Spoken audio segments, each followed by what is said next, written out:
আপনি জোর করে করবেন? হ্যাঁ, কেন? আপনাকে বিশৃঙ্খলা সৃষ্টি করতে চাচ্ছেন? বর্ডার গার্ড বাংলাদেশ বিজিবি সীমান্তে ভারতীয় সীমান্তরক্ষী বাহিনী বিএসএফ এর অন্যায় আগ্রাসন ও উস্কানিমূলক কর্মকাণ্ডের বিরুদ্ধে আবারও বীরত্বপূর্ণ জবাব দিয়েছে।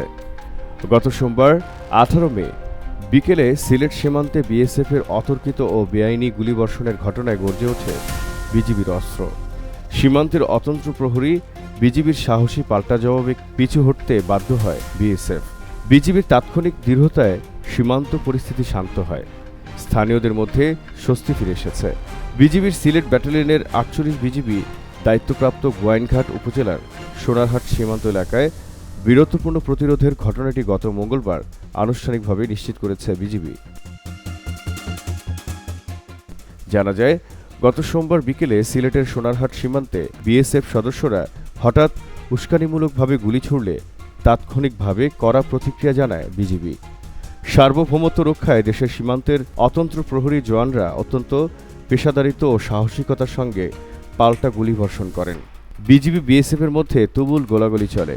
কী কারণে বিএসএফ এ ধরনের কাপুরুষোচিত ও অতর্কিত গুলি চালিয়েছিল তার নির্দিষ্ট কোনো কারণ জানা যায়নি। তবে বিজিবির এই বজ্রকঠিন ও তাৎক্ষণিক পাল্টা জবাবে বাংলাদেশ সীমান্তের সাধারণ মানুষ নিরাপত্তা বোধ করছেন এবং ভারতীয় আগ্রাসন থমকে গিয়ে পরিস্থিতি দ্রুত নিয়ন্ত্রণে আসে। বিজিবির এই দৃঢ় ও পেশাদারী পদক্ষেপের ফলে সীমান্তে বড় ধরনের অনাকাঙ্ক্ষিত পরিস্থিতি এড়ানো সম্ভব হয়েছে। তবে দুই বাহিনীর মুখোমুখি অবস্থানে কোনো হতাহতের ঘটনা ঘটেনি এবং বর্তমানে সীমান্ত পরিস্থিতি শান্ত ও স্থিতিশীল রয়েছে। তবে এই ঘটনার পর থেকে সীমান্ত এলাকায় বিজিবির টহল, রণপ্রস্তুতি এবং নজরদারি সর্বোচ্চ পর্যায়ে জোরদার করা হয়েছে। এ ব্যাপারে সিলেট ব্যাটালিয়নের 48 বিজিবি অধিনায়ক লেফটেন্যান্ট কর্নেল মোহাম্মদ নাজমুল দৃঢ়তার সঙ্গে বলেন, বিএসএফ কী কারণে গুলি করেছে তা সুনির্দিষ্টভাবে জানা যায়নি। তবে তাৎক্ষণিকভাবে বিজিবি যেভাবে পাল্টা গুলিবর্ষণ করে কড়া জবাব দিয়েছে তার ফলে পরিস্থিতি দ্রুত নিয়ন্ত্রণে আসে এবং সীমান্ত এলাকার নাগরিকদের নিরাপত্তা নিশ্চিত হয়। তিনি বলেন, বিজিবি সীমান্তে যে কোনো ধরনের উস্কানিমূলক ও অনাকাঙ্ক্ষিত ঘটনার বিষয়ে সর্বদা সর্বোচ্চ সতর্ক অবস্থানে রয়েছে। দেশের সার্বভৌমত্ব ও সীমান্তে নিরাপত্তা রক্ষায় বিজিবি সর্বোচ্চ পেশাদারিত্ব ও ইস্পাত কঠিন দৃঢ়তার সঙ্গে দায়িত্ব পালন করে যাচ্ছে এবং যাবে।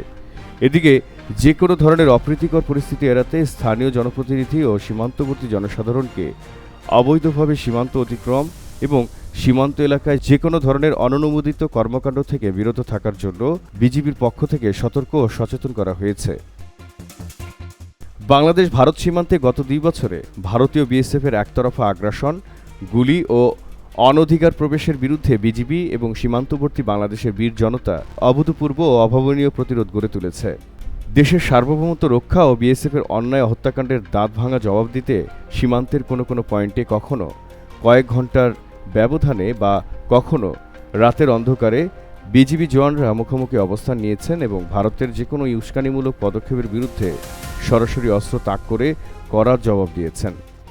একই সঙ্গে এই 2 বছরে ভারতীয় সীমান্তরক্ষীদের বেআইনি ও অনধিকার প্রবেশের বিরুদ্ধে বিভিন্ন সীমান্তে বীর বাংলাদেশিরা গ্রামবাসী ঐক্যবদ্ধভাবে লাঠিসোঁটা নিয়ে বিএসএফকে ধাওয়া করে সীমান্ত পাহারার এক অনন্য নজির স্থাপন করেছেন।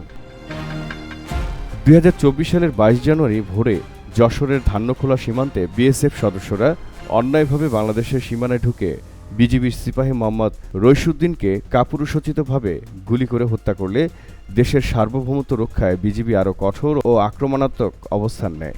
ওই ঘটনার পর দেশের বিভিন্ন সীমান্তে, বিশেষ করে ঝিনাইদহ ও কুষ্টিয়া জোনে চোরাচালান প্রতিরোধ ও ভারতের একতরফা ও অবৈধ কাঁটাতারের বেড়া নির্মাণের চেষ্টা বিজিবির তীব্র প্রতিরোধের মুখে পড়ে। সে বলছে এখানে আর কোনো প্রকার কোনো কাজ হবে না, আপনারা কমেন্টমেন্ট দিচ্ছেন আপনাদের অফিসার।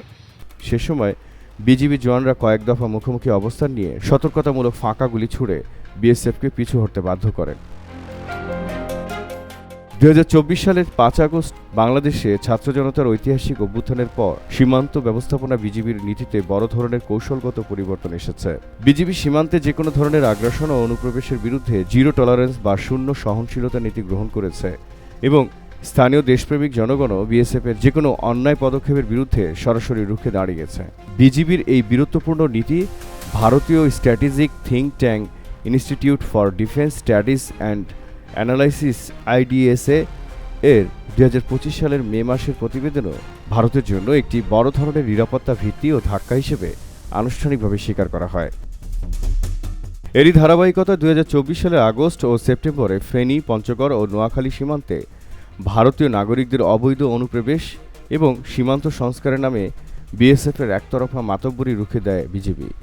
সে সময় বেশ কয়েকটি স্থানে বাংলাদেশি ভূখণ্ডে অনুপ্রবেশের চেষ্টাকালে গ্রামবাসী লাঠিসোঁটা নিয়ে ধাওয়া দিলে বিএসএফ সদস্যরা তাদের সীমানার ভেতরে পালিয়ে যেতে বাধ্য হয়।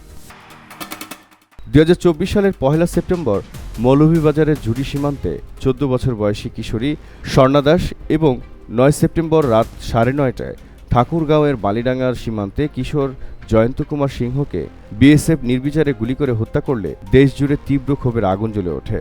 ওই দুটি বর্বর হত্যাকাণ্ডের পর পররাষ্ট্র মন্ত্রণালয় থেকে ভারতকে অত্যন্ত কড়া ভাষায় কূটনৈতিক প্রতিবাদপত্র পাঠিয়ে জবাবদিহি চাওয়া হয় এবং বিজিবি ফ্ল্যাগ মিটিংয়ে বিএসএফের নন লেথাল ওয়েপন ব্যবহারের আন্তর্জাতিক প্রতিশ্রুতি ভঙ্গের দ্বিচারিতাকে কঠোরভাবে প্রতিবাদ করে। বিজিবির বীরত্বপূর্ণ ও অনমনীয় এই অবস্থান 2025 এবং 2026 সালের শুরুতেও অব্যাহত থাকে।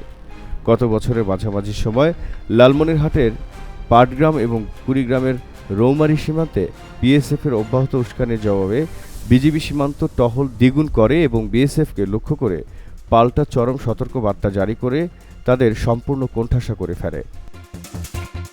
সবশেষ চলতি বছরের শুরুর দিকে চাঁপাইনবাবগঞ্জের ওয়াহেদপুর এবং সাতক্ষীরার কলারোয়া সীমান্তে বিএসএফ রাতের অন্ধকারে জিরো লাইনের কাছাকাছি এসে প্রজেক্টর লাইট দিয়ে বাংলাদেশের অভ্যন্তরে আলো ফেলে দাদাগিরি দেখানোর চেষ্টা করলে স্থানীয় বিজিবি ক্যাম্পের তীব্র প্রতিরোধের মুখে পড়ে। সে সময় বিএসএফের অতিরিক্ত বাড়াবাড়িতে ক্ষুব্ধ হয়ে সীমান্তবর্তী বীর গ্রামবাসী একজোট হয়ে লাঠিসোঁটা নিয়ে ধাওয়া করলে বিএসএফ জওয়ানরা দ্রুত নিজেদের সীমানার ভেতরে পালিয়ে আত্মরক্ষা করে। পরে বিজিবি নিজ নিজ বাংকারে ভারী অস্ত্রসহ চূড়ান্ত যুদ্ধের প্রস্তুতি নিয়ে অবস্থান নিলে বিএসএফ পুরোপুরি পিছু হটে এবং ব্যাটালিয়ন কমান্ডার পর্যায়ের জরুরি বৈঠকে বাংলাদেশের কাছে নিঃশর্ত ক্ষমা চেতে বাধ্য হয়। সিলেট সীমান্তে গত সোমবারের সর্বশেষ গোলাগুলির ঘটনাসহ গত 2 বছরের সামগ্রিক সীমান্ত পরিস্থিতি এটাই প্রমাণ করে যে বিএসএফের ক্রমাগত অন্যায় ও আন্তর্জাতিক আইন লঙ্ঘনের বিরুদ্ধে পরবর্তীতে বাংলাদেশের বিজিবি ও সাধারণ জনগণের ইস্পাত কঠিন ও দেশপ্রেমিক প্রতিরোধ ভারতের একতরফা আগ্রাসী নীতিকে সীমান্তে পুরোপুরি ধূলিসাৎ ও ব্যর্থ করে দিয়েছে। বাংলার জানালায় জহিরুল ইসলাম।